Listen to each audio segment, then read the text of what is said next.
Hi guys, kakatapos ko lang maligo. O, diba nakita nyo? Nakaano pa nga yung tuwalya sa buhok ko dahil basa pa. Tapos andito na ako sa higaan ko dahil sobrang lamig. Hindi pa kasi ito nakaano. Hindi pa siya nakalapit. Malapit ako sa labas. Okay lang yan. Ang lamig. Bukas kasi ng aircon. Ito. Kabukas yung aircon kaya ang lamig. Maya din, ano ka na to. Yan.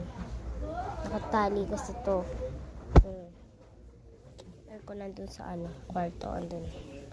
Doon pa. Doon. Doon banda, sa loob yan. Doon basta, doon yung sa loob. Ang lamig. Sige, bye-bye na.